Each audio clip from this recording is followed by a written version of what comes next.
예레미야 26장 8절부터 15절까지 제가 읽습니다. 예레미야가 여호와께서 명하신 말씀을 모든 백성에게 고하기를 마침에 제사장들과 선지자들과 모든 백성이 그를 붙잡고 이르되 너가 반드시 죽으리라. 어찌하여 너가 여호와 이름을 의탁하고 애언하여 이르기를 이 집이 실로같이 되겠고 이 성이 황무하여 거민이 없으리라 하느뇨 하며 그 모든 백성이 여호와의 집에서 예레미야에게로 모여드니라.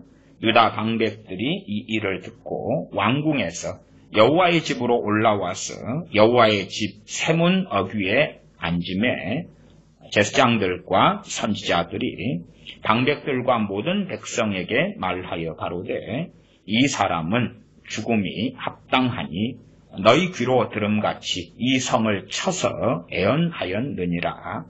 예레미야가 모든 방백과 백성에게 일러 가로되 여호와께서 나를 보내사 너희의 들은 바 모든 말로 이 집과 이 성을 쳐서 애언하게 하셨느니라. 그런즉 너희는 너희 길과 행위를 고치고 너희 하나님 여호와의 목소리를 청종하라. 그리하면 여호와께서 너희에게 선고하신 재앙에 대하여 뜻을 돌이키시리라. 보라 나는 너희 손에 있으니 너희 소견에 선한 대로 옳은 대로 하려니와 너희는 분명히 알라. 너희가 나를 죽이면 정령이 무죄한 피로 너희 몸과 이 성과 이 성 거민에게로 돌아가게 하리라. 이는 여호와께서 진실로 나를 보내사 이 모든 말을 너희 귀에 이르게 하셨음이니라. 아멘. 예레미야 26장에 얼마의 말씀을 읽었습니다. 8절부터 15절까지였지요. 핵심의 내용은 하나님께서 하신 말씀을 하나님의 백성들은 들어야 한다라는 주제로 말씀을 전하겠습니다. 그 가운데 이제 26장에 읽은 8절부터 15절까지의 본문에서 한 두 가지 정도의 잘못된 점은 명확히 드러납니다. 두 가지 정도의 많은 사람이 믿고 있는 거짓말. 제가 몇 차례 말씀드렸습니다. 간략하게 이야기한다면 첫 번째 거짓말은 무엇이냐 그러면 시편에 나왔지요. 예루살렘의 평안을 구하라. 그게 나왔지. 그 성에 대하여 대한민국에도요. 예루살렘을 위하여 날마다 기도하는 상당수의 크리스천들이 있습니다. 그래서 예루살렘의 평안을 위해서 날마다 기도하면 내 집과 내 가정이 복을 받을 것이다. 평안할 것이다. 예루살렘을 축복하는 사람은 복을 받고 그렇지 않은 사람은 저주한다거나 그런 사람은 저주를 받을 것이다. 예루살렘을 위하여 기도하면 소위 100배, 60배, 30배의 결실을 우리 삶에서 거두게 될 것이다. 그런 이야기들 팽배하게 많이 퍼져갑니다. 그러면 그런 주장이 진리가 되려면 그런 주장에 따르면 누가 정죄를 당하느냐 그러면 이 예레미야 선지자가 정죄를 당하게 됩니다. 또한 당연하게 우리 주님은 정죄를 당하게 됩니다. 사도 바울은 정죄를 당하게 됩니다. 사도 바울은 그래서 이방인의 사도로 내가 하겠다고 말하고 주님께서는 이 성이 황폐하여 황무하여 버림받을 것이다 선언하고 예레미야 선지자는 말합니다. 예레미야 선지자 26장 9절에 보면 이제 백성들이 이제 예레미야 선지자 한 말을 가지고 그를 정죄하는 것입니다. 26장 9절에 어찌하여 너가 여호와의 이름을 의탁하고 애언하여 이르기를 이 집이 실로같이 되겠고 이 성이 황무하여 거민이 없으리라 하느뇨. 그래서 8절 하반절에 보면 그를 붙잡고 이르되 너가 반드시 죽으리라. 너가 죽는 이유가 무엇인 줄 아느냐? 이 집이 이 성이 실로같이 다 황무지가 되는 실로처럼 과거에 여호와의 집이 있었던 곳이나 황무지가 된 그 실로처럼, 아니면 황폐하여 버림받는다는 주님 말씀과 같이 황무하여 거민이 없으리라. 이렇게 말했기 때문에 너를 죽여버리겠다는 것입니다. 선지자도 다시금 이야기합니다. 선지자가 12절에 가면 예레미야가 모든 방백과 백성에게 일러 가로되 여호와께서 나를 보내사 너희의 들은 바 모든 말로 이 집과 이 성을 쳐서 애원하게 하셨느니라. 그런 것입니다. 아니, 예루살렘에 사는 사람들이 거룩하고 하나님 앞에 서 있으면 어떻게 하나님의 사람이 선지자가 쳐서 예언하겠습니까? 그럴 리가 없지요. 그냥 무조건 예루살렘이니까, 저 팔레스틴에 있는 예루살렘이니까 무조건 쳐서 하면 안 돼. 무조건 평강을 구하고 복을 선언하고 구해야 돼. 그러한 망상은 이미 성경을 해석하고 바라보는 눈과 시야가 심각하게 왜곡됐고 미혹됐다는 것을 증언하는 증거일 뿐이다 하는 것입니다. 어느 지역에 사는 사람들이든 그들이 하나님 앞에 서 있으면 복을 받는 것이고, 그들이 잘못된 곳에 서 있으면 재앙과 심판이 많은 것은 당연한 것입니다.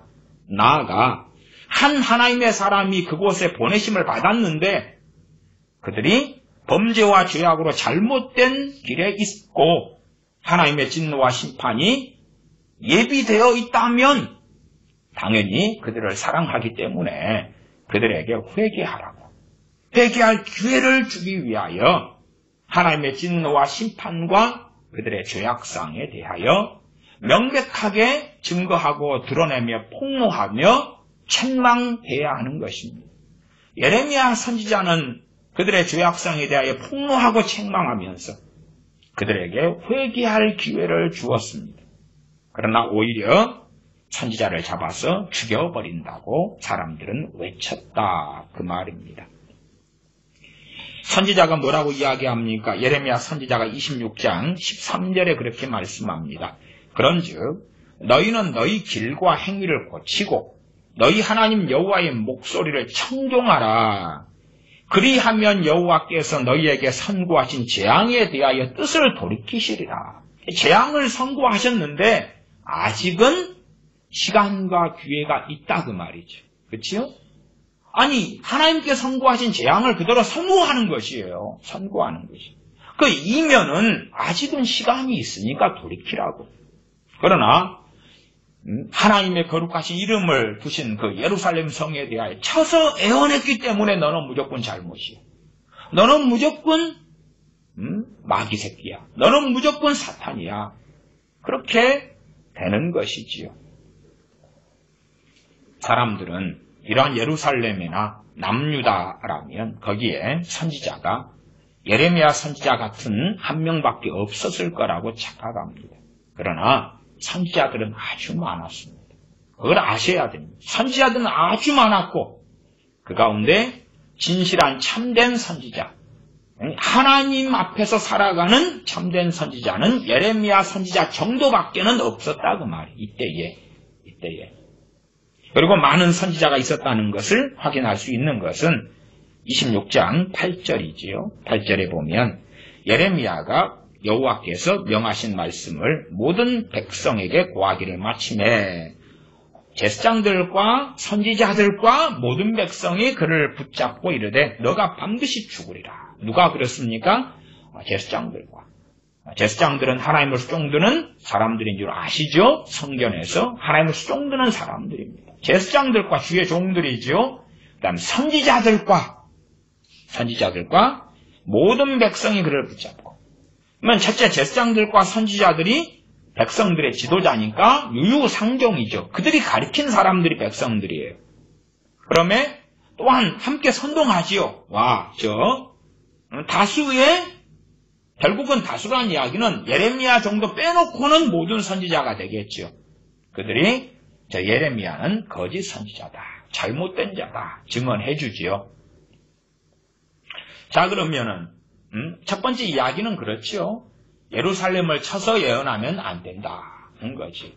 물론 차서 애언할 만한 사명과 부르심을 받은 사람은 그걸 해야 됩니다. 그렇지 않은 사람이 굳이 그럴 필요는 없죠. 또한 현재 팔레스틴에 있는 예루살렘에 거하는 사람들이 하나님 앞에 서서 살아가면 절대 그들을 쳐서 말하면 안 됩니다.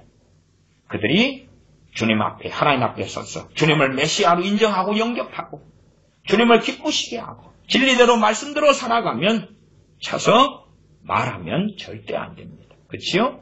말씀대로 살아가면 그들의 평안을 위하여 그들의 복을 하나님께 구해야 됩니다.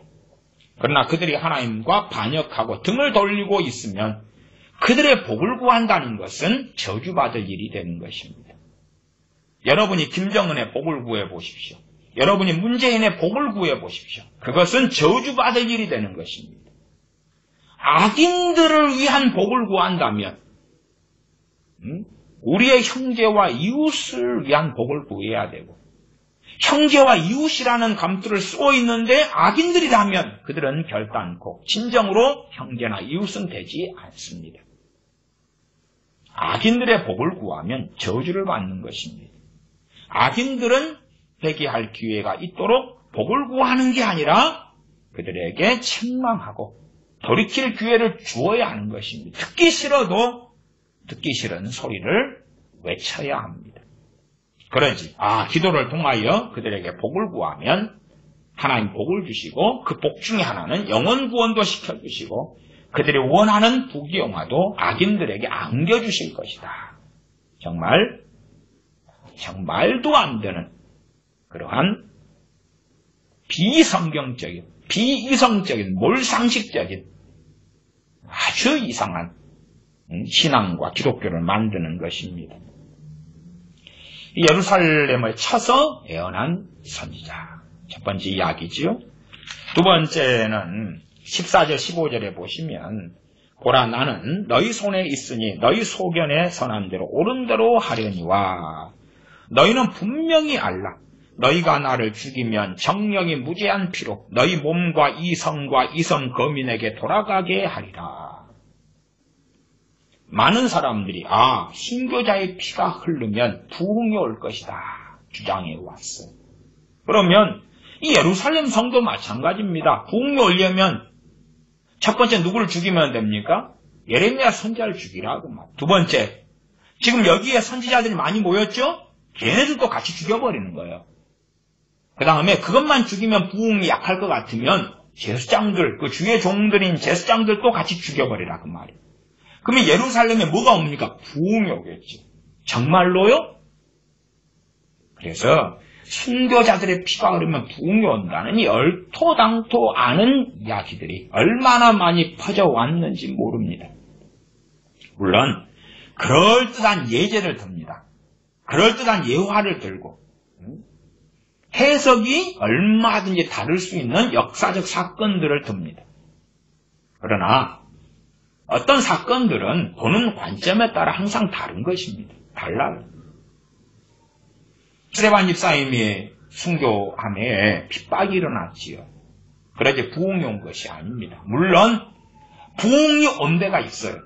스데반 집사님 핍박을 당하면서 핍박하고 죽이는 그기가 아니라 빌립 집사님이 떠나면서 사마리아를 통해서 갈대의 복음을 전하고 사마리아 성에 부흥이 왔고 흩어진 그리스도인들이 다른 마을, 다른 고을, 다른 나라로 가면서 거기에는 부흥이 왔어요. 그러한 성경적인 것을 이해를 해야 됩니다. 마찬가지로 2명씩 주님께서 짝지어서 어느 성, 어느 마을에 보내고 그들이 거부하면 발에 먼지도 떨어버리라 그랬어요.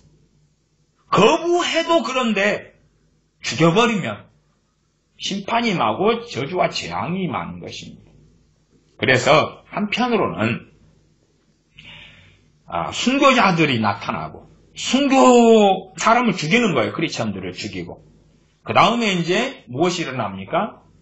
재앙과 저주가 임해요. 재앙과 저주가. 그리고 그걸 통하여 마음이 낮추어지고 회개가 일어나고 그러면서 부흥이 올 수 있다 그 말이에요. 선후가 틀린 것입니다. 선후가 틀려요. 여기 언제쯤이었나요? 1991년 정도였나요? 세계적인 전도자였던 라인하르트 본케 목사님이 나이지리아 전도를 한참 할 때에, 그리고 이제 어느 나이지리아 지역에서 복음을 증거할 때에 많은 이슬람들이 그 전에 나이지리아에서 전도를 통하여 돌아왔거든요, 주님께. 그래서 이슬람 세력이 라인하르트 본케를 가만두면 안 되겠다 해서 전도하러 간 지역에서 폭동을 일으켰습니다. 폭동을 일으키고 많은 기독교인들을 죽였어요. 거기에서 본케 목사님과 사역팀이 하나님께 기도하고 의지함으로 정말로 구사일생으로 피하고 그 지역을 떠났습니다. 어쨌든 저 나이지리아의 저 도시에서 일어난 이제 폭동은, 그리고 많은 기독교인을 죽인 그 사태는, 그것은 라인하르트 본케 때문이다. 또한 라인하르트 본케의 전도 때문이다. 그렇게 해서 나이지리아에서는 그 라인하르트 본케 Christ for All Nations CFAN 전도팀이, 선교 단체가 나이지리아에 10년 동안 복음을 못 전하도록 금지가 되었습니다. 10년 동안. 그리고 10년 동안 당연하게 구원받는 사람들이 적었고, 그리고 많은 사람들은 주님에 대하여 영접하지 않은 채 죽었지요. 그리고 이제 이 10년 사이에 영적으로는 황폐화가 되고 어려움이 닥치지만 다시 본캐를 찾는 사람들이 생기고, 다행스럽게 10년이 지날 때에 나이지리아의 대통령이 되는 사람이 본캐 목사님에 대해 우호적인 사람이 되고, 그 다음에 안수까지 받습니다. 기도까지 받아. 축복 기도도 받고, 나를 위해서 본캐 목사님 기도해 주십시오. 그리고 대통령이 되면서 10년 만에 다시금 전도 집회를 열 수 있도록 허가가 떨어집니다. 그것이 1999년이 되는 것이. 그리고 전 세계적으로 찾아보기 어려운 그러한 대부흥의 현장이 2000년도에 나이지리아에서 펼쳐집니다. 한 번의 전도 집회 때 109만 명 이상이 돌아옵니다. 그러면 그것을 연관관계, 상관관계 없이 그냥 봐봐라. 91년인가 나이지리아 어느 도시에서 많은 기독교인을 죽여서 순교자의 피가 많이 흘렀더니 10년 뒤에 나이지리아에 대부흥이 왔지 않느냐.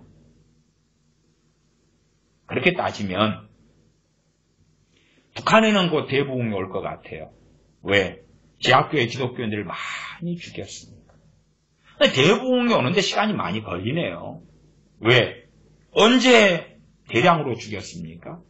첫째 45년 해방되고 미소군정 되었을 때, 북한의 김일성이가 정권을 잡았을 때, 또한 48년, 그러고 나아가서 1950년 6.25가 일어났을 때도 많은 기독교인을 죽였지. 그래서 누가 죽였습니까? 북한 공산당이요. 그러면 북한 공산당의 순교자의 피를 무슨 흘렸습니까? 부흥이 일어났나요? 그때 이후로 몇 년 동안요? 금방 일어나야지. 부흥이 한 5년 만에 일어나고 1년 만에 일어나야지. 북한에서 얼마나 많은 기독교인들을 죽이고 강제 수용소에 넣어서 굶겨 죽이고 때려 죽이고 고문해 죽였습니까? 북한의 부흥은 어디 있나요? 어디 있는데? 중동 지역에서 많은 기독교인을 핍박하고 죽이고 지금도 죽이고 있습니다. 부흥은 어디에가 있나요? 순교자의 피가 흐르면 부흥이 일어난다? 아니, 말씀이 15절에 26장 15절에 예레미야 선지자가 나는 여기 있으니까 죽이려면 나를 죽여라마는 내가 너희 손에 있으니까, 그게 14절 아닙니까? 보라, 나는 너희 손에 있으니 너희 소견에 선한 대로 옳은 대로 해라. 14절이고 15절은 너는 분명히 알라 경고를 하고 있죠. 나를 죽이면 무죄한 피를 흘려서 너희에게 하나님의 심판이 임한다 하는 이야기입니다. 15절 너희는 분명히 알라. 너희가 나를 죽이면 정령이 무죄한 피로 너희 몸과 이 성과 이 성 거민에게로 돌아가게 하리라. 무지한 피에 대한 하나님의 재앙과 보응이 있다고 말합니다. 무지한 피에 대한 재앙과 보응에 대한 이야기는 신명기 등의 율법 등을 보면 명확하게 나타납니다. 무지한 피를 흘리면 무슨 일이 벌어질 것인가. 그래서 유대인들은 다 압니다. 무지한 피를 흘려서 이 피가 돌아가는 것이 무슨 상황인지를. 하나님의 보복과 심판과 진노가 일어나는 것이다. 그 말. 그것이 예레미야 선지자를 죽이면 거기에 예루살렘 성의 모든 거민이 동참한 건 아니지요. 그렇지요? 집에 가정주부도 있을 거고 애들도 있을 거고. 그러나 그럼에도 선지자를 죽이는 무지한 피를 흘리면 너희 몸, 그 다음에 이 성 거민들에게로 돌아가게 하리라. 이는 여호와께서 진실로 나를 보내사 이 모든 말을 너희 귀에 이르게 하셨음이니라. 숭배자의 피가 흘려서 부흥이 오는 것이 아닙니다. 재앙과 심판이 오는 것이. 그냥 어떤 사례 이야기를 가지고 자기 해석을 집어넣어서 하지 말고 성경을 가지고 말해야 됩니다. 말씀을 가지고 말해야 돼요.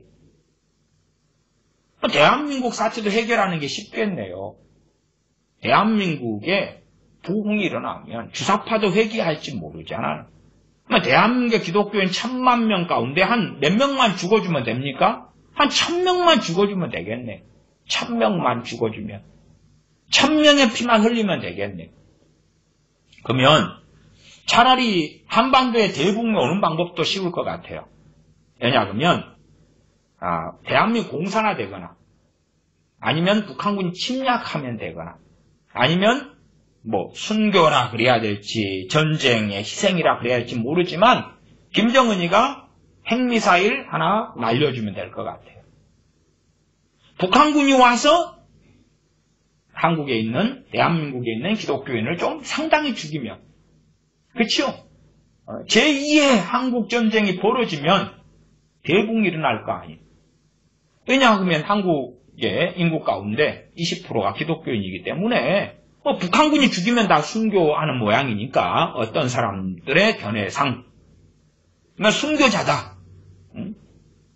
그러면은 한 1000명, 10,000명만 죽여도 그 정도 해도 어마어마한 숫자지만 사실 인구 비례상은 많다고 보기는 어렵겠지요.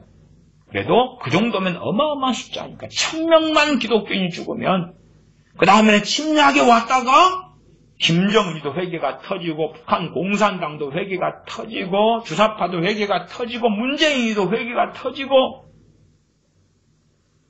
부흥 오기 쉽죠. 자, 지금 중동도 부흥이 올 것 같아요. 왜 그렇습니까? 기독교인은 많이 죽이니까.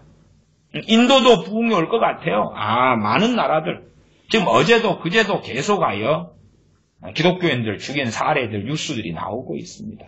부흥이 곧 올 것 같아요. 많이 죽이잖아요. 많이 죽여요. 많은 해는 1년에 거의 10만 명 가까이도 순교 당하기도 합니다. 기독교인들 죽어나가기도 합니다. 부흥이 와요. 곧 기다리세요. 세계적인 부흥이 올 것입니다. 순교자가 사실상 어느 세대보다 지금 세대가 가장 많은 시대거든요. 그걸 아셔야 돼요. 겉으로 보기에 평안한 것 같지요. 그러나 그렇지 않는 많은 나라들이 존재합니다. 그래서 순교자의 피가 흘러서 대부흥이 온다?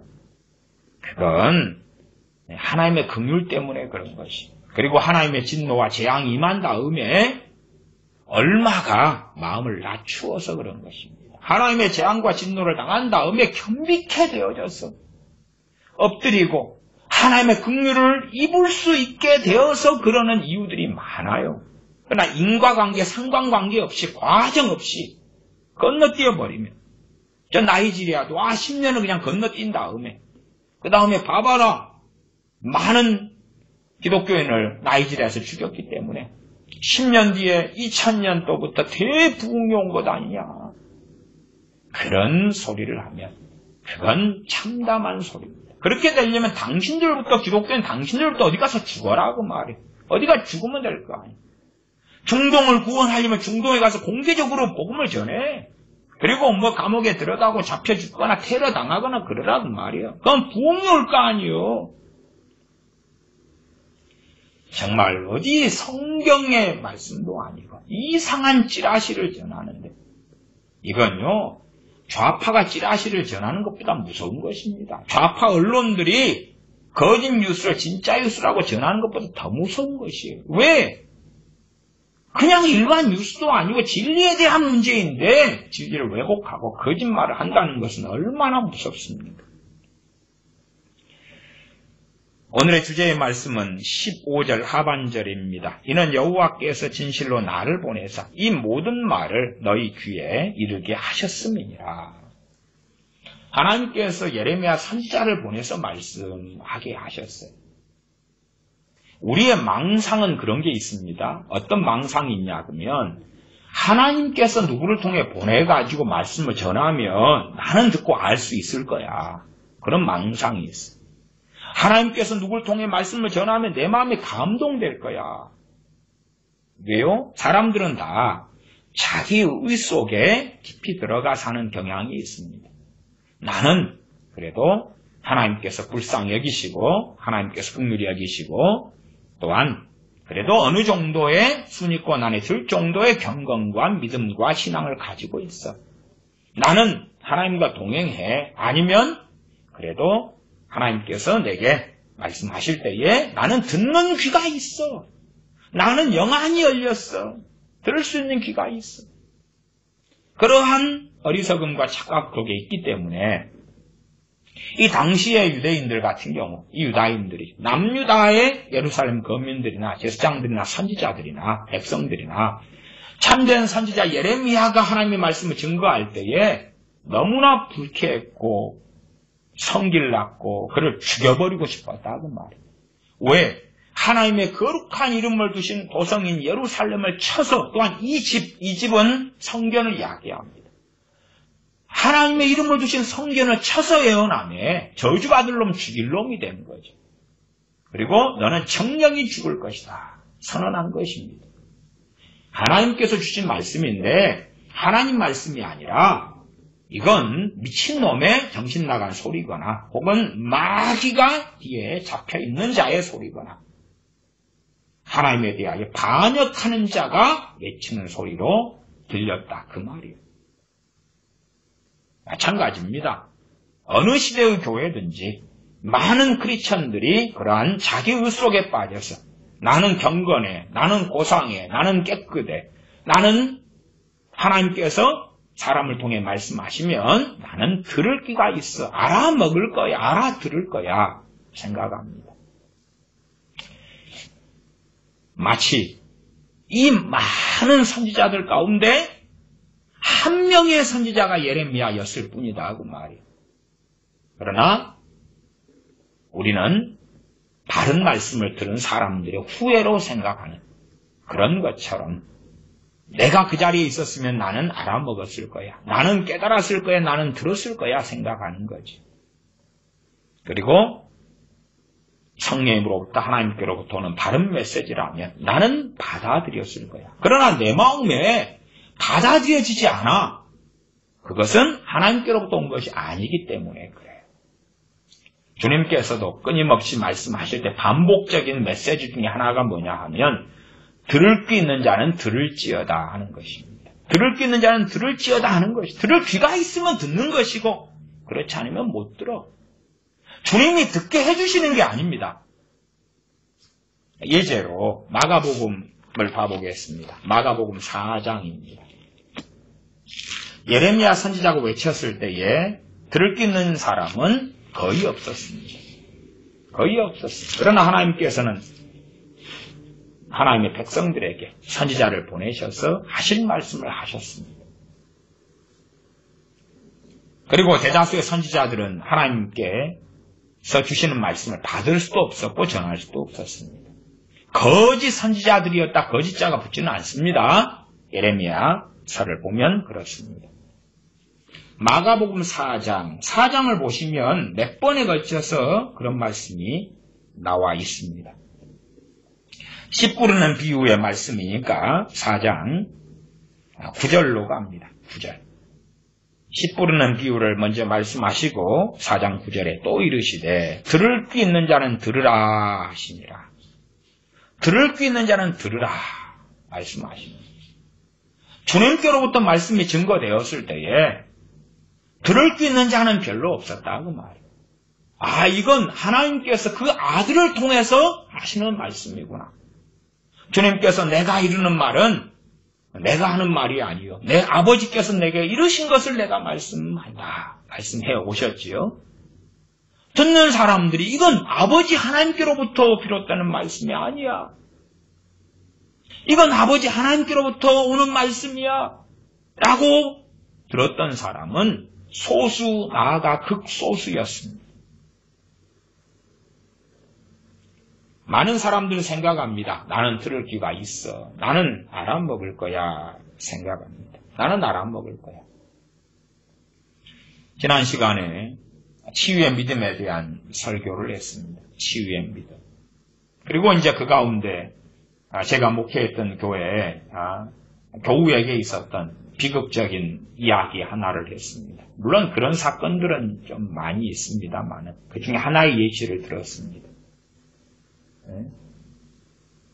어느 믿지 않는 집사님이 불치병에 걸려서 그래서 치유기도를 통해서 몸이 좋아지고 예수님 믿고 그다음에 제게 세례받고 도인이 되고, 나중에 이제 몇 년 뒤에 갑자기 목 디스크가 있다. 그리고 수술 날짜를 이제 며칠 뒤에 잡았다. 주일날인가 잡았다. 그런 이야기를 했습니다. 그때 이제 어쨌든 성령으로부터 제게 온 것은 그 수술을 받으면 안 된다는 거지. 그리고 그것은 그런 끔찍한 일이 벌어질 거라는 어떤 것이 감지가 되었습니다. 감지가 되었어요. 그런 경험들이 있으니까. 그러나 그런 것을 무슨 계시가 임했다느니 하나님께서 말씀하셨다느니 그렇게 말할 수는 없습니다. 그냥 제 영에 온 것이기 때문에, 제 생각에 떠오르는 것이 아니라 제 영으로 그걸 알게 된 것이니까. 그러나 그에 대하여 하나님께서 말씀하셨습니다, 수술 받으면 안 됩니다 할 수는 없습니다. 왜요? 목 디스크를 제가 고쳐줄 수 있습니까? 제가 수술해 줄 수 있습니까? 없습니다. 얼마나 소위 말하면 자식들과 의논해서 다급했으면 목 디스크 수술을 하기로 했겠냐 그 말이에요. 그러나 제게 온 것은 최소한 그냥 이야기하는 것입니다. 최소한 제가 그랬습니다. 그 수술을 미룰 수 없나요? 좀 미루시고, 그 전에 당신이 불치병 걷지도 못할 때에 함께 기도회에서 걸으시게 되셨잖아요. 그러니까 좀 미루고 함께 이 목 디스크를 놓고 기도합시다. 목 디스크를 하나님이 고쳐주실 수도 있을 겁니다. 좀 미루실 수 없나요? 그 정도 권면이 한계였어요. 그러나 최소한 그 권면이 성령님으로부터 왔다는 것을, 이분이 듣느냐 듣지 않느냐는 이분의 들을 귀가 있느냐 없느냐의 책임인 것입니다. 물론 어떤 것을 받기는 하지만, 그러나 미래의 것을 어떻게 정확하게 다 압니까? 그것을 받은 건 아니에요. 이분이 목 디스크 수술을 받은 다음에 무슨 비극이 일어날 것이라고 제가 환상을 받은 것도 아니고 계시를 받은 게 아니에요. 그런 건 받은 게 아니에요. 그러나 경험상 목 디스크를 받은 것이 이게 잘못된 것이라는 영분별의 은사가 작용을 했어요. 제게 영분별의 은사가. 이건 영분별의 은사는 좀 다양합니다. 영분별의 은사도 제가 한 3종류 정도를 받았는데 91년인가 하나 받고 95년에 또 하나 받고 2009년인가 10년에 하나 받고 이렇게 3종류 영분별의 은사예요. 어쨌든 영분별의 은사마다 작용하는 게 다릅니다만은 거기에서는 나타났어요. 영분별의 은사가 나타나서 이 수술을 받으면 안 된다는 것이 제게 그 사인이 왔어요. 제 영으로. 그러나 그것이 안 된다 그런 거지, 받으면 문제가 있다 이것은 하나님의 보호를 받지도 못하고 그런 어떤 것이 감지가 된 거지. 무슨 애언처럼 전능한 여호와가 말하느니라, 너가 그 수술을 받으면 큰일이 벌어져서 너는 똥오줌을 받아 내게 쓰러지고 어쩌고 저쩌고 그런 게 온 게 아니다 그 말이에요. 그런 건 모르죠. 그러나 이 수술은 받기로 한 것은 잘못된 것이다. 그것이 영분별의 은사로 감지가 되고 왔다 그 말이에요. 그걸 전하는 거예요. 그걸. 그러나 그분이 들을 기가 있느냐 없느냐의 문제예요. 그렇지. 강제로 여호와께서 말씀하셨습니다. 주님께서 말씀하셨습니다. 성령님께서 말씀하셨습니다. 그 수술 받으면 큰일이 난다 하셨습니다. 그건 안 되는 것입니다. 그건 안 되는 것이에요. 될 수 없어요. 왜 될 수 없는지 이해할 수 없다면 그런 사람들도 뭘 몰라도 한참 모르는 사람들입니다. 그냥 전할 밖에 없어요. 전할 수밖에 없어요. 하나님을 빙자하는 것은 굉장히 위험한 것입니다. 그냥 말씀이 오면 말씀을 전하는 것이에요. 듣는 사람이 들을 귀가 있느냐 없느냐는 그들이 판단해야 되는 것입니다. 하나님의 이름을 빙자하면 무슨 일이 벌어집니까? 그건 자유의지를 말살하고 강제성이 되죠. 강요하는 것이죠. 문제는 아무리 성령님께서 말씀하셔도 그게 100% 다 바르게 해석했거나 바르게 전하는 게 될 수는 없는 것이. 거기에서 내 것이 어디 얼마나 섞였는지는 알 수 없어요. 애언도 마찬가지입니다. 제가 1990년에 애언 은사를 받아서 어쨌든 시간이 많이 흘렀습니다만 그래서 많은 애언들을 하고 살았습니다. 집회 때에도 제가 목회했던 교회에서는 과거에는 송구 영신 예배 되면 개인별 애언을 몇 년 동안 해주었습니다. 그러다가 이제 제가 안 하겠다고 선언하고 안 했습니다. 왜? 시기질투가 생기는 거예요. 시기질투. 다 녹음해서 애언을 해주지만 누구는 40초고 누구는 2분이고 누구는 3분이고 그런 말 나오는 거예요. 그러니까 몇 년 하다가 안 했습니다. 집회 때는 상당히 좀 길게 하다가 그러다가 어느 때부터 이제 안 하게 됐습니다만은 그러면 그런 애언이 오더라도 애언이 와서 녹음기처럼 펴서 내가 반복하는 게 아니에요. 뭔가 오면 거기에 필연적으로 내 것이 섞여요. 그것을 얼마나 찾아내느냐가 이제 성숙된 애언자가 되는 것이고 그걸 똥인지 된장인지 짬뽕해버린 다음에 그런 다음에 그것이 다 하나님께로부터 왔다고 주장하면 정신 나간 놈이 되는 것이고 미숙한 사람이 되는데 미숙한 운전자처럼 무슨 사고를 벌일지 모르는 것이 돼요.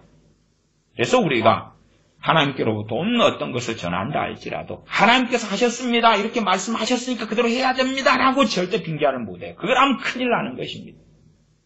더군다나 한국 사람들의 위험한 점이 있어요. 한국의 우리 크리스찬들의 위험한 점이 뭐냐 그러면 자기가 듣고 싶은 이야기는 그 이야기가 목회자로부터 나오면 하나님께로부터 왔다고 믿고 싶은 이 강렬한 경향이 있다고 말해요. 그래서 성령님께로부터 발언한 이야기라면 굳이 성령님께로부터 왔다 이런 이야기를 할 필요도 없지만 그러나 성령님께서 발언하지 않은 이야기는 꼭 이야기를 해줘야 돼요. 제가 목회자들을 지도하고 가르칠 때도 꼭 그런 것을 언급해 왔습니다. 이건 내 사견입니다. 성령님하고 상관없는 내 개인적인 견해입니다. 성령으로부터 오지 않은 이야기는 꼭 그걸 이야기해야 돼요. 왜? 교인들은 자기에게 유리한 이야기는 다 하나님께로부터 왔어. 그렇기 때문에 결과도 하나님께서 책임져 주실 것이야 라고 믿고 싶은 경향을 다 가지고 있어요.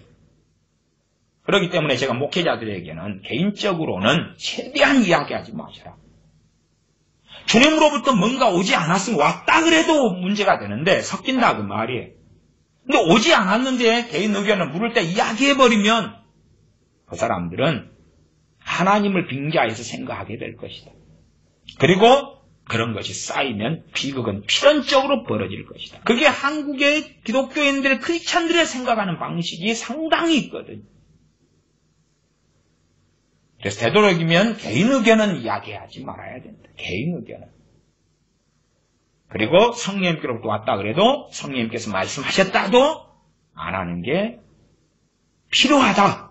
제가 안 하는 게 좋다보다 더 강조형을 사용해서 말들을 해왔습니다. 성령님께로부터 말씀이 올 때에 이제 어떤 사람이 성령 충만하면 그렇지요? 그러면 성령님께서 그 사람에게 감동 감화하실 거고 역사하실 거고 그는 들을 수 있을 것입니다. 그러나 그렇게 되지 않으면 결국은 또한 어떤 사람이 성령 충만하다 해도 성경에서 이 교회라는 것, 서로 상합하고 연락해서 주님의 그리스도의 장성한 분량까지 자라게 한다 말씀하시는 것처럼 서로 지체됨이 있고 부르심이 있고 서로 받은 사명이 달라서, 그래서 어떤 부분은 이 사람이 하나님께로부터는 어떤 걸 듣고 이 사람을 섬기고, 내가 아무리 성령 충만해도 내 독립적인 존재는 나 홀로서는 제대로 설 수는 없다고 말해요. 한계 상황은 많이 가져요. 물론 내가 이 범죄자들의 소굴에 들어가서는 나 혼자 사는 것보다는 훨씬 더 비극이겠지. 혼자 여자의 몸으로 잠을 자면 강간, 폭행, 약탈 다 당할 거고, 그런 면에서는 혼자 사는 게 낫지. 그렇지? 강도 소굴보다는. 주님께서도 내 집은 만민의 기도하는 집이라 너희가 그런데 강도의 구례를 만들었다. 근데 당시에 주님께서 보셨을 때의 그 예루살렘 성전은 강도 소굴이다 그 말이에요. 강도 소굴. 거기에 관련되고 들어가면 거룩해지고 깨끗해지는 게 아니라 강도 짓을 당하게 되겠죠. 어쨌든 요즘 한국에는 유행하는 방송 중에 하나가 자연인 프로그램 아닙니까? 자연인. 산속에서 혼자 살고, 어디 바닷가서 무인도 섬에서 혼자 살고. 그러나 자세히 보시면 자연인이라고 나왔지만은 자기가 이용하는 많은 것들은 도회지에 가서 사옵니다. 사오고 혼자 지내요. 장독대를 자기가 혼자 만들 수 있습니까? 대부분 만들지 못하고 장독대를 사와요. 그다음에 바가지를 사오고, 칼을 사오고, 그릇을 사오고, 그러지 자기 혼자 모든 걸 만들어 가지고 살지는 못해요. 상당히 많은 경우는 비닐을 많이 사오더라고요. 혼자 산속에 농사를 짓고 사니까 이제 검은 비닐 같은 거 사와야 되잖아요. 그래서 쭉 깔아가지고 쓰고. 나 홀로 자연인으로 산다 그래도 실상은 다른 사람들이 만든 거, 다른 사람이 하는 도움들을 받아가지고 사는 경우가 아주 많고, 또 자연인도 병들면은 도회지에 나가서 병원에 갔다 오고, 그런 것 방송 보시면 다 아시는 것입니다. 또 무인도에서 낚시하는 사람도 낚시도구, 낚싯바늘 다 사가지고 오잖아요. 낚들 사가지고 오는 것입니다. 나 홀로 신앙, 이 강도 소굴보다 나 혼자 사는 게 나아요. 그러나 신앙생활이라는 것이 나 혼자 서서 산다는 것은 정말 쉽지 않습니다. 어쨌든 내가 아무리 성령 충만해도 다른 사람의 은사, 다른 사람의 부르심, 다른 사람의 뭔가의 도움을 받아요. 나 혼자 내게 필요한 모든 것을 내가 성령으로부터 다 들을 수 없어요. 모든 진리 가운데로 우리 인도하시는데 나하고 성령님 단 둘 사이가 아니라 보편적으로는 교회를 통해서 혹은 다른 지체들을 교회라 그러는 거예요. 나하고 다른 지체들을 합산해서 교회라 그런다 그 말이에요. 그 지체들의 도움을 통해서 말씀하신다 그 말이에요. 다시 말하면 심지어는 내가 성령 충만해도 내가 들을 수 없고 알 수 없는 많은 것이 있다 그 말이에요. 이해 안 되실지 몰라요. 이런 부분이. 왜? 많은 영성하는 사람들은요, 나 혼자 말씀하세요 계시 받으면 다 안다고 생각하거든요. 그건 교회에 대해서 이해를 못 하시기 때문에 그래요.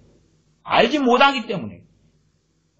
다 선지자겠느냐, 다 사도겠느냐, 다 가르치는 자겠느냐, 다 병 고치는 자겠느냐, 다 방언하는 자겠느냐, 다 통역하는 자겠느냐. 그렇지 않다. 이해를 못하기 때문에 그래요. 교회의 지체됨에 대한 이해를 못하기 때문에 나 혼자 그냥 하나님하고 교통하고 성령님과 교통하면 다 듣고 다 알아. 그런 망상들이 굉장히 많이 퍼져왔고 또 퍼져가고 있어요. 그런 것을. 그래서 제가 전에도 나홀로 신앙이라는 것, 혼자 신앙생활을 할 수밖에 없는 이러한 비극적인 시대로 가고 있음에도 불구하고, 그럼에도 성경에서 말씀하는 교회론, 교회에 대한 진리는 버리면 절대 안 되는 것입니다. 버리면 안 돼요. 그래서 그 양자적인 것을 이야기할 수밖에 없어요. 독립적인 신앙, 나홀로 신앙이 될 수밖에 없는 흐름이 있다. 그럼에도 나홀로 신앙에 대한 또 비성경적인 것은 경계를 해야 되는, 이것을 두 가지를 말할 수밖에 없어요. 그러나 이제 듣는 사람, 제 설교를 듣는 분들이라 해도 이쪽만 취하에 듣는 분은 이렇게, 저쪽만 취하에 듣는 분은 이렇게 생각하는 경향을 가집니다. 우리는 말씀으로 돌아와가지고 말씀에서 교회를 어떻게 이야기하느냐. 또한 그런 다닐 만한 교회가 없을 때는 나홀로 독립적인 신앙을 할 수밖에 없는 처지에 속합니다. 그럼에도 불구하고 한계 상황은 명백하다.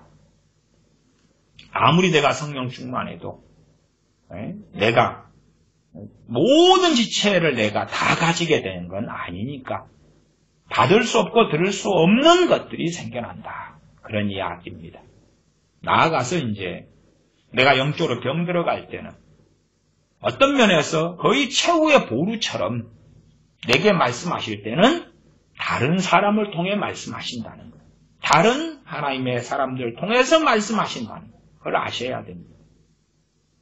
그런데 거기에서 다른 사람을 통해 말씀하실 때에 내가 알아먹고 어려움과 위기를 피할 것이냐, 그렇지 않을 것이냐는 그 사람이 들을 귀가 있느냐, 없느냐인 것이. 들을 귀가 있느냐, 없느냐인 것이. 제가 목회를 해오거나 또한 지금 선교사로 살아가고 있거나 그럴 때도 많은 상담, 메일도 오고 연락도 오거나 아니면 직접 간접적으로 교제하거나 그럴 때도 어떨 때는 저 사람에 대하여 성령님이 주시는 말씀을 받습니다. 그리고 이제 전해요. 나 성령 주셨다는 게 아니라 그냥 말씀을 설명하면서 이야기를 해요. 나 저 사람에게는 저 사람이 들어야 될 이야기인데 못 알아먹으면 그 다음에는 문제가 심각해진다 하는 것들을 종종 경험을 합니다. 목회하면서도 그런 일은 많이 있어 왔어요. 어떤 설교를 하거나 메시지를 전하면 지금 저 사람에게는 직접적인 연관이 있는 메시지구나 라 압니다. 그러나 당신에게 직접적 연관이 있습니다라고까지는 이야기하는 경우는 거의 없습니다. 그 어떤 분이 저의 바른 영적 권위 속에 있는 분이면 그분한테 직접 이야기할 때도 있습니다. 성도님, 집사님, 오늘 설교가 성도님 집사님에게 주신 메시지인 것은 아시나요? 제 바른 영적 권위 속에 계시는 분들에게만. 그렇지 않은 분들은 그가 들을 귀를 가지고 듣느냐 그렇지 못하느냐 일 뿐이에요. 예를 들어 자녀 교육이다 그러면은 자녀 교육을 바르게 잘못된 자녀 교육을 바르게 잡고 정돈할 수 있느냐 없느냐 조금 지나면 제대로 자녀를 양육하지 못하는 어느 선을 넘게 되고 그 다음에 이 경계선 가까이 다가왔는데 아직은 교정할 수 있고 그럴 때 이 경계선 속에서 자녀 교육을 제가 가르칠 때도 있어요. 그러면 이것이 지금 저 사람에게 지금 해당되는 메시지구나. 물론 모두 다가 말씀을 통해 들어야 합니다만은 지금 현재 상황에서는 저쪽이 그래도 지금 하시는 레마에 가까운 설교구나 하는 걸 이제 전하는 저는 압니다. 듣는 사람이 그것을 들을 수 있는지 없는지는 그 사람 소관입니다. 그지 제가 어느 선을 넘어서 남의 죄에 간섭하지 말라 그랬는데 들을 게 없는 사람에게 이건 당신한테 주시는 메시지입니다. 그러면은 그때부터 성령이 주시는 하나님이 주시는 은혜도 제가 많이 소멸하게 되고 그 다음에 기도도 막히게 되고 마귀 공격도 많이 받게 되고 그리고 그 사람은 당연히 알아먹기보다는 죄를 더 짓습니다. 저를 판단하게 되고 공격하게 되고 그런 많은 죄를 더 지어요. 그러니까 결국은 주님 말씀하신 것과 똑같은 것입니다. 주시는 말씀을 증거하지만 개인에게도 때로 상담하면서 증거하지만 그러나 들을 귀 있는 자는 들으라 그 말이에요. 그것이 4장 9절입니다. 또 이르시되 들을 귀 있는 자는 들으라. 그렇지. 특별한 주님께서 제자들에게만 하신 경우고 대다수는 대중에게, 군중에게, 다수에게 말씀하신 거예요. 주님의 제자들이나 몇몇 사람들에게만 개인적으로 이야기하셨고 삭개오에게, 그렇지요? 그 다음에 사마리아 여인에게 등등의 얼마 사람들. 그리고 대부분은 다수에게 하신 말씀이고 그 가운데 이 다수가 들을 때에 들을 귀가 있느냐 없느냐에 있느냐 없느냐.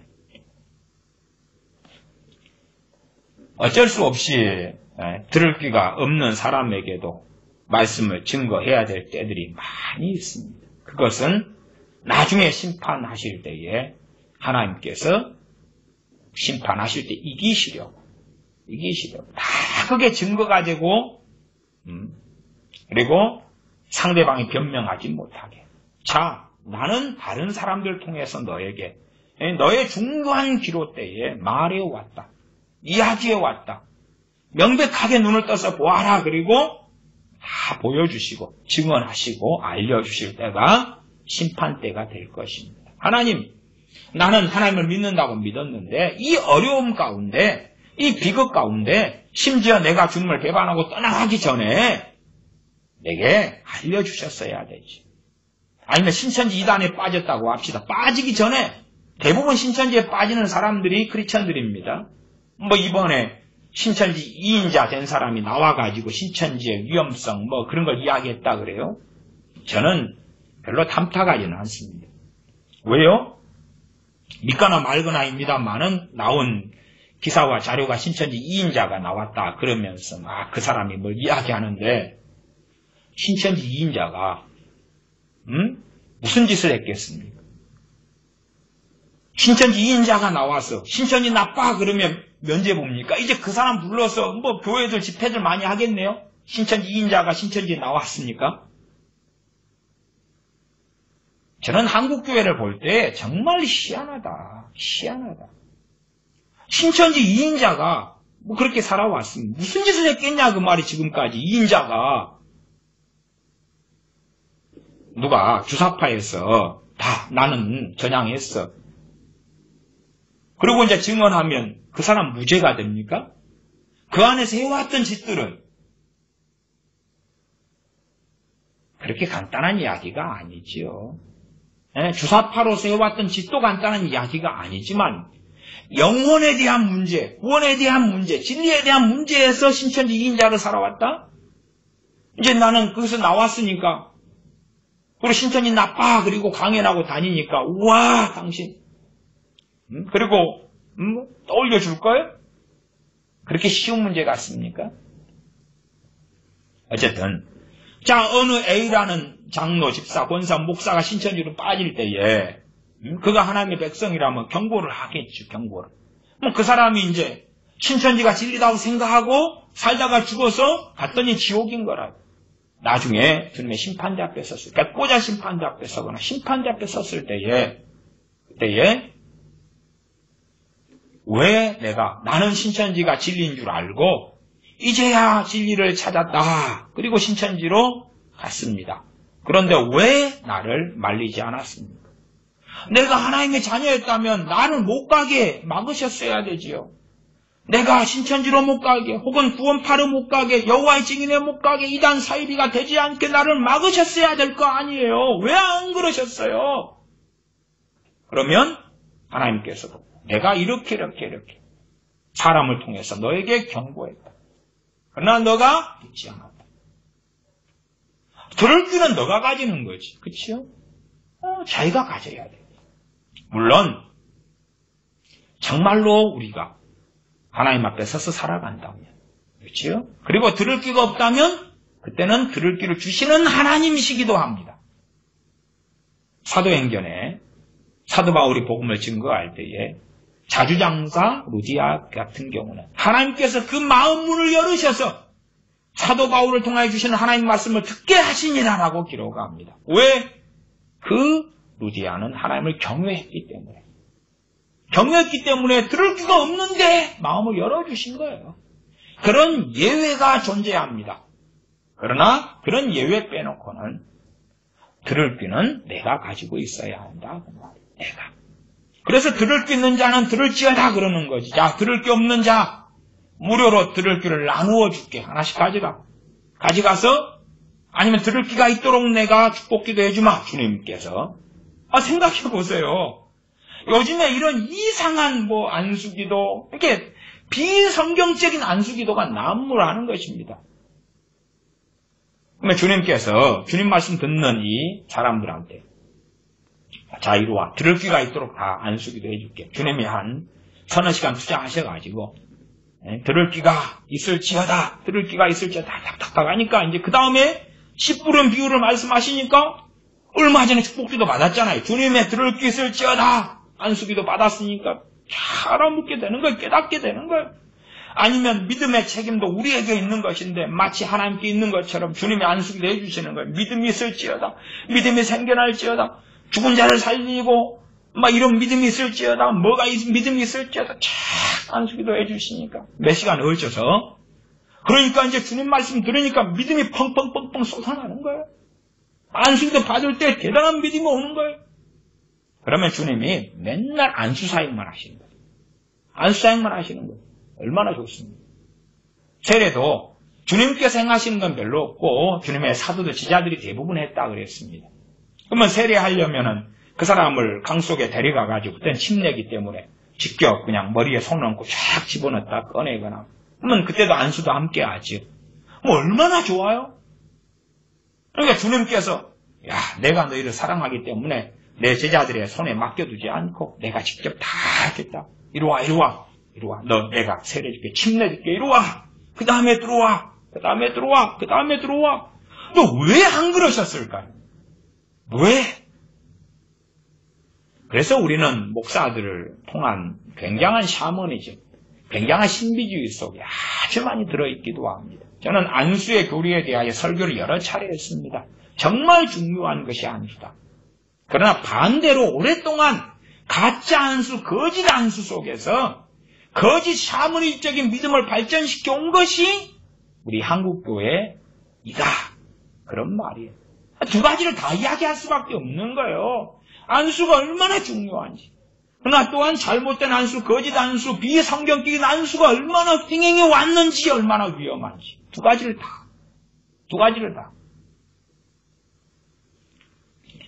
그래서 주님께서 들을 수 있는 자는 들으라. 네? 말씀하십니다. 그리고 4장 23절 4장 23절에 보시면 1절 2절까지 빨리 볼까요? 마가복음 4장이었습니다. 4장 21절 2절 또 저희에게 이르시되 사람이 등불을 가져오는 것은 말 아래나 말은 그릇입니다. 그릇. 말 아래나 이제 호스 이래 하는 말 아닙니다. 그릇 아래나 평상 아래나 두려함이냐 등경 위에 두려함이 아니냐 드러내려 하지 않고는 숨긴 것이 없고 나타내려 하지 않고는 감춘 것이 없느니라. 자세하게 설명 안 하시죠? 이 말씀하시면서 하시는 말씀이 23절에 들을 수 있는 자는 들으라. 들을 수 있는 자는 들으라. 그렇게 말씀하시는 거예요. 이렇게 들을 수 있는 자는 들으라. 이런 말씀들이 상당히 많이 주님께서 중간중간에 말씀하시고 그 다음에 요한계시록에서는 2장 3장에 소아시아 7교회 말씀하시면서 반복되는 말씀이 그런 것 아닙니까? 요한계시록 2장 3장을 봐보겠습니다. 요한계시록입니다. 요한계시록에서는 이제 들을 수 있는 자는 성령님께서 교회들에게 하신 말씀을 들을지어다 하시는 것입니다. 성령님께서 교회들에게 하신 말씀을 들을지어다. 이것이 2장 3장에 반복적으로 주님이 하시는 말씀이에요. 주님. 부활하신 승천하신 주님께서 하신 말씀. 요한계시록 2장 7절 가면 에베소 교회 하신 말씀의 7절이 마지막 절이지요. 귀 있는 자는 성령님이 교회들에게 하신 말씀을 들을지어다. 첫 번째는 에베소 교회시는 이 말씀이 될 것이고 이 말씀. 누가 교회입니까? 믿는 사람이 교회지. 두 번째는 이 말씀만이 아니라 신앙의 여정 속에서. 첫째는 개인적으로 개인의 신앙생활 속에 기도 중에 말씀을 상고하는 중에 찬양하는 중에 생활하는 중에. 두 번째는 교회의 다른 지체들을 통해서 하나님의 사람들을 통해서 하시는 말씀을 들어야 한다. 그 말이에요. 들어야 한다. 제가 전에 제 동생의 교통사고 이야기를 몇 차례 한 적이 있습니다. 동생이 어느 이제 가정 형편이 어려운 전도사님의 컴퓨터를 수리해달라는 요청을 받았습니다. 그리고 그 집에 가서 컴퓨터를 가져다가 수리해 주려고 가려고 그러는데 어머니께서 말씀하셨어요. 가지 말아라고. 가지 말아라고. 그러면 참 선한 마음 아닙니까? 어려움, 가정 형편이 어렵고 가난한 전도사님의, 그 나이 든 전도사님의 컴퓨터를 수리해 주려고 가는 마음은 참 좋은 마음이에요. 그 좋은 마음을 제 동생은 가지고 있습니다. 선한 마음을 가지고 있어요. 누가 부탁하면 거절하지 않고 해주는 좋은 마음을 가지고 있어요. 근데 어머니께서 성령의 역사로 가면 안 된다. 가면 큰일이 날 수 있다. 경고를 했어요. 경고가 나왔어요. 참 선한 마음인데 어디 나이트클럽에 가지 말아라, 술 마시러 가지 말아라, 아니면 PC방 게임방에 가지 말아라 그런 이야기도 아니고 옛날 이야기입니다만 가지 말아라. 그랬습니다. 근데 이제 갔어요. 가는 길에 가는 그 길에서 도로를 건너다가 차고 받쳐가지고 그래서 어깨뼈가 부러지고 몇 미터가 날아갔는데 다행히 뒤에 차에 뒤에 차 부딪혀가지고 도로에 떨어졌으면 머리가 받았으면 내진탕으로 어찌 됐을지 모르는데 그나마 어깨뼈 정도만 부러지고 병원에 입원하고 그리고 이 어깨뼈가 잘 붙지를 않아가지고 붙어야지 무슨 또 이 철심을 빼는 수술을 하는데 철심을 넣는 상태에서 붙지를 않으니까 어깨를 제대로 쓰지도 못하고 그러니까 이제 제대로 일을 못하는 게 한쪽 어깨에 나가버리니까 그러나 뭐 이 크리스천으로서 그에 대한 충분한 피해 보상을 받았겠습니까? 그럴 수도 없는 거고 이렇게 해주는 그런 사람이 있는 것도 아니고 거기도 운전자가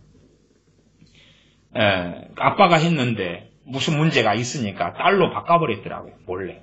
딸이 운전했다고 속이고 막 별일이 다 있었어요. 별일이. 자기들은 책임 없다 그러고 막 하여튼 알고 보니까 크리스찬이라. 알고 보니까 크리스찬이라. 근데 어쨌든 뭐 보상 조금 받고 거기서 덮어주고 끝내는 거죠. 그러나 이제 어깨뼈가 나가니까 한쪽 어깨를 제대로 쓰지 못하니까 일을 못하잖아요. 몇 년을 고생해요. 쑤시고 철심을 집어넣어 놓고 뼈가 잘 붙지 않으니까 벌어지고 힘만 좀 쓰면 힘도 못 쓰고 그거 뼈 붙는데 얼마 걸렸나? 한 7, 8년 이상 걸렸나? 나중에 붙어가지고 심 빼는 수술했고 그래요. 정말 그러니까 성령님께서 말씀하실 때 나는 어려움에 처한 전도사님의 돈 없어서 내게 부탁하는 걸 나 컴퓨터 수리해줘야 되겠어. 그러 가는 거야. 그래서 정말 하나님의 말씀이 때로는 불합리하게 느껴질 때도 많을 수 있어요. 그렇지요? 그런 경우 내가 도와주려고 하는데 가지 말라니 참 그렇잖아요. 그래서 들을 수 있는 자가 들을 수 있느냐는 거예요. 이러한 소아시아 교회들의 아니면 예레미야 선지자를 통해서 말씀하실 때에 다 선지자들은 아니라는 거예요. 왜 저게 가짜 선지자고 죽일 놈이 예레미야일 수밖에 없는 것을 이성을 쳐서 예언했다는 거예요. 이 집 하나님의 거룩하신 이름이 있는 이 성전을 쳐서 예언했으니까 저놈은 죽여야 한다는 거지. 저놈은 가짜고 거짓이란 이야기단 말이에요. 그래서 제사장들이나 선지자들이나 백성들은 예레미야 선지자를 통해 하나님 말씀하실 때에 하나님께로부터 말씀을 들리지가 않았어요. 소아시아의 7교회가 제대로 말씀을 받았을까? 그럴 때 저는 결과적으로 그렇지 않았다. 나아가서 이러한 2장 7절 같은 말씀은 귀 있는 자는 성령님이 교회들이 하신 말씀을 들을지어다 했을 때에 에베소 교회가 신앙생활을 할 때에 이 말씀만이 아니라 성령님께서 너희들에게 하시는 말씀을 너희가 들어야지만이 깨어있는 삶을 살고 주님과 동행할 수 있다고 말씀하시는 거예요. 귀 있는 자는 성령님이 교회들에게 하신 말씀을 들을지어다 하는 말씀이 반복됩니다. 각 교회마다 계속 반복돼요. 2장 11절 귀 있는 자는 성령님이 교회들에게 하신 말씀을 들을지어다. 2장 17절 귀 있는 자는 성령님이 교회들에게 하신 말씀을 들을지어다. 2장 29절 귀 있는 자는 성령님이 교회들에게 하신 말씀을 들을지어다. 3장 6절 귀 있는 자는 성령님이 교회들에게 하신 말씀을 들을지어다. 3장 13절 귀 있는 자는 성령님이 교회들에게 하신 말씀을 들을지어다. 3장 22절 귀 있는 자는 성령님이 교회들에게 하신 말씀을 들을지어다. 주님께서는 귀 있는 자는 들을지어다 말씀하시는 거예요. 우리의 책임이죠. 우리의 책임. 듣게 하셨어야 되지요. 알아먹게 말씀을 하셨어야 되지요. 아니면 못 알아먹으면 그 다음에는 꿈으로, 그 다음에 못 알아먹으면 환상으로, 그 다음에 못 알아먹으면 애언으로, 그 다음에 못 알아먹으면 막 강제로 그냥 누가 찾아와서. 아니에요. 아니에요. 정말 위기의 때에 내가 하나님 가깝고 하나님을 경외하고 깨어있는 사람이었으면 이런 듣는 기회가 더 많더라고. 더 많아요. 안 깨어있으면 한 번, 두 번으로 끝나는 것이. 그게 내 인생의 가장 파탄 지경을 가져와도 그렇습니다. 시간이 많이 흘렀습니다만은 한 가지 이야기만 하고 말씀을 마무리하겠습니다. 수술하지 말라고 이야기한 그 앞에 사례 말고도 다른 사례들도 있습니다. 그런데도 하고 그 다음에 잘못된 처방, 처치, 의사, 잘못된 수술 그래서 비극을 초래했습니다. 그런 경우들은 시리즈가 있고 그 다음에 어느 몇 가지 사례도 그런 일이 있습니다. 제가 목사지만은 별의별 일에 관여할 수는 없어요. 관여할 수는 없어요. 그래도 이제 어느 정도 제가 제 목회 속에 있을 때는 잘못된 결혼을 할 때는 제가 경고를 해요.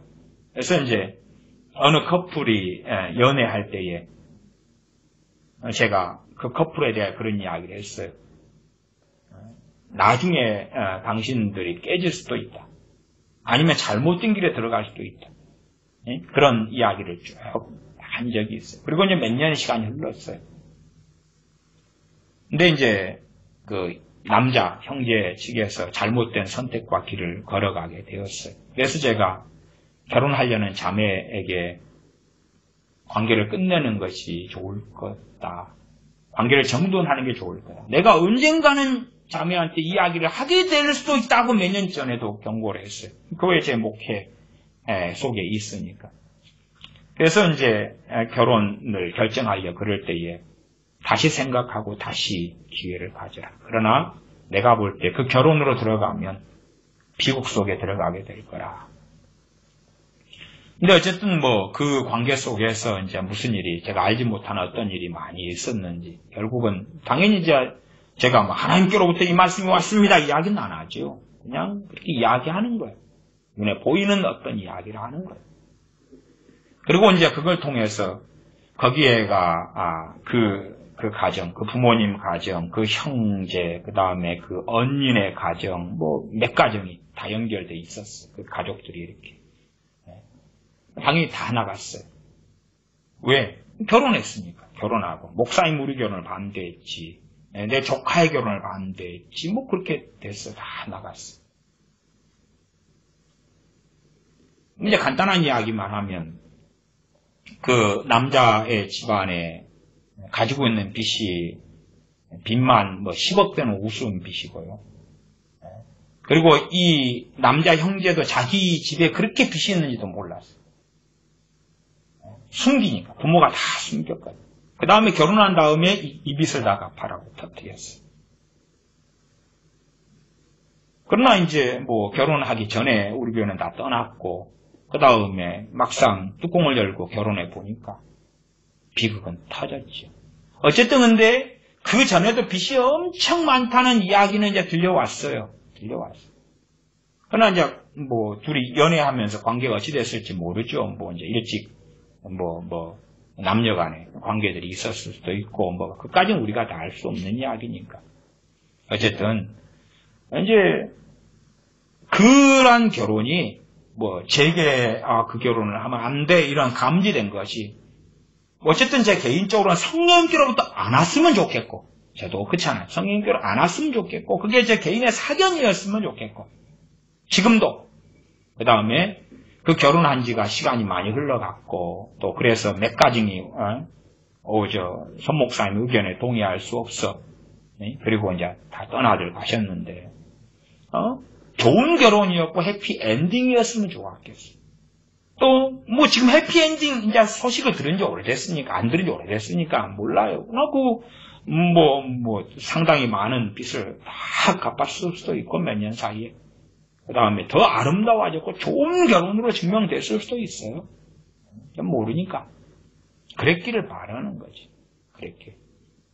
그러나 그것이 성령으로부터 왔으면 그러면 그리고 비극적인 결혼을 지금까지 결혼생활을 하고 있거나 뭐 이혼했거나 어쩌거나 그러면 변명은 못할 거라.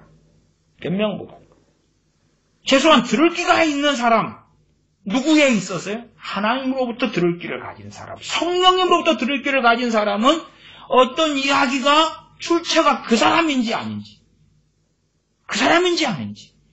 물론 상당히 많은 경우에 예레미야 선지자 때의 하나님의 백성인 남유다 백성들, 제사장들, 선지자들 백성들도 들을 귀는 없었고 그 다음에 주님이 땅에 오셨을 때 자기 땅에 오며 자기 백성 영겹지 아니하더니 했을 때의 대부분의 유대인들도 들을 귀가 없었고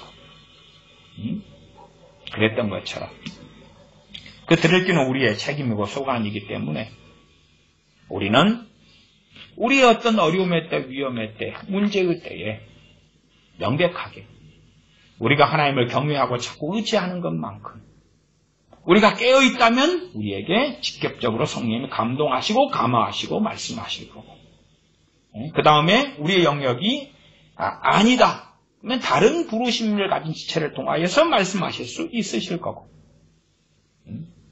혹은 뭐 성경을 읽다가 기도하다가 혹은 설교를 듣다가 말씀을 받을 수 있을 것이고 또 건강하고 좋은 교회 다닌다면 기회는 더 많을 것이고 어쨌든 하나님 앞에 깨어있다면 그리고 어떤 어려움과 고통 속에 비극 속에 들어가게 할 때는 더 많은 경고를 들을 수 있을 거라. 그래서 주님의 심판대 앞에 섰을 때에 우리는 항상 질 수밖에 없을 것이고 주님은 이기실 거라. 주님께서 나는 너희에게 말했었다. 경고했었다. 이야기했었다. 그러나 너희가 듣지 않았다. 그리고 우리의 가리워진 눈, 듣지 못하는 귀를 그때 열어주실 거고 깨닫지 못했던 지각을 열어주실 거고 그리고 명확하게 듣고 보고 알게 될 것입니다. 들을 수 있는 사람들이 되어져서 성령님께서 우리에게 하시는 말씀을 들을 수 있어야 합니다. 기도하겠습니다. 아버지 하나님, 어리석은 사람, 무지한 사람, 무지몽매한 사람, 귀가 없는 사람, 듣지 못하는 사람, 깨닫지 못하는 자가 아니라 전능하신 아버지 하나님 앞에서 겸비한 자, 엎드리는 자, 하나님을 찾고 구하는 자, 의지하는 자, 여호와를 앙망하는 자가 되어져서 듣는 귀가 있어서 성령님께서 말씀하실 때에 듣고 깨닫고 깨우치고 그리하여 참담한 일들이 인생사 속에 없는 나아가 주님 앞에 주님을 기쁘시게 하는 의를 위한 고난과 핍박만 받는 그러한 하나님의 자녀로 살게 하여 주시옵소서. 우리 주 예수님의 이름으로 기도하옵나이다. 아멘.